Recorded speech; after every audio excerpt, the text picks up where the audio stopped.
How did today go? Ant said that you guys had a nice discussion. Yeah. Today was good. As bad as last night was, today was a good day.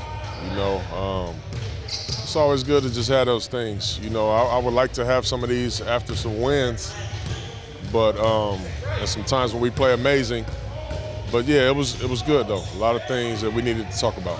Does it give you a little bit of confidence that a few weeks ago you had a game like that against Memphis, and then you got through it and you came back and you won 3 in a row the next? Like that kind of tells you like you can get through stuff like this. Yeah, we've proven to be able to do it. I just think with the age of our team, like we're so fragile. We're so fragile mentally. A lot of times we got to just get better there, and know that when there's a couple of things going on in-house, you still could get through them. You still can handle it, but we're just so fragile. Mature-wise right now, that you have the lowest of the lows. But that's not really where we are though. Which is positive. As a coach, can you coach maturity?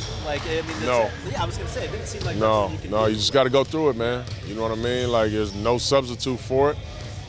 And when you have this type of group where we're so young, the only way you get through it is to go through it.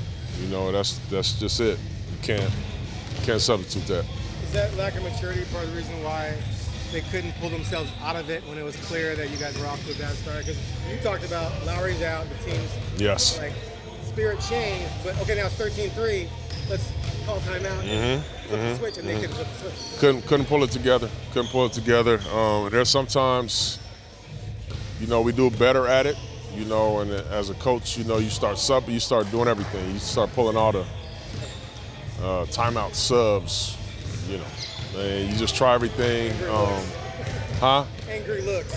Everything, and just nothing worked. And you'll have those type of nights, but I thought today was positive. Can this team ever take a legitimate step forward until Ant and Shaden can become consistently good? We need those guys to take the jump, like for sure. But we still got the Jeremys and Denny's, and we still got other guys that I think can help with that. But we do. We need those dudes to take a bigger leap, and I think it's not just on them; it's on me too, to help them better, in those situations, because they don't know. They're young, even though Ant's been in the league quite a while, he's young, and Shaden is a baby. So I think I got to help him more with that. I got to be better with that. Tamani do anything today? No, nothing for 2. So he's out tomorrow?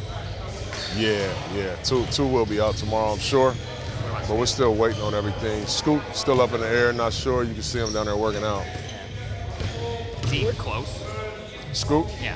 I think he's getting closer, yeah.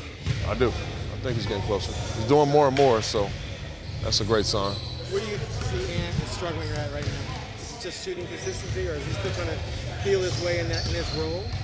I think, his shooting obviously has been a little off, but, I'm trying to get Ant to play faster, like put the pressure on the defenses in terms of your pace, because I think that will free him up. When he plays slow, they lock into him, they take stuff away, they blitz him. They got these 6'9" guys hanging all on him the whole time. When you play slow, it makes it really tough, so that's an adjustment for him, because all up before and all while he was with Dame and watching those guys all those years and the way he learned, like Dame was able to play that way. He's one of the all-time greats. And Ant kind of got lured into playing that way. That's his big brother, so he has to make the change of starting to trying to play a little faster, because they're different. They're different players, and just me being out there watching it, when Ant is coming down with pace, the other team is frightened. They really are, because he can pull up, he's quick enough to get by, he can fend, but when he's playing slow, they're happy. So that's his biggest adjustment, as I'm trying to get him to to play a lot faster so he can be more in attack mode. I think that'll free him up some. How impressed have you been with Delano, what he kind of does in his minutes? When he gets his opportunity, it seems like he kind of takes. Well, it's funny you say that because one of the reasons why Delano gets so many shots and is because of his pace. And he's nowhere near as fast and athletic as Ant. But because his pace is he's always on the attack, he's hard to control. And so that's actually one of the examples I share with Ant. The reason why Delano's able to create so much action is because of his pace. He's downhill at you all the time. So, I think Delano has been incredible, for us this year. He's worked himself into the rotation, as opposed to just being an X factor or whenever we struggle and throw him in, he's earned it, and he's taking full advantage of it, and I'm happy for him.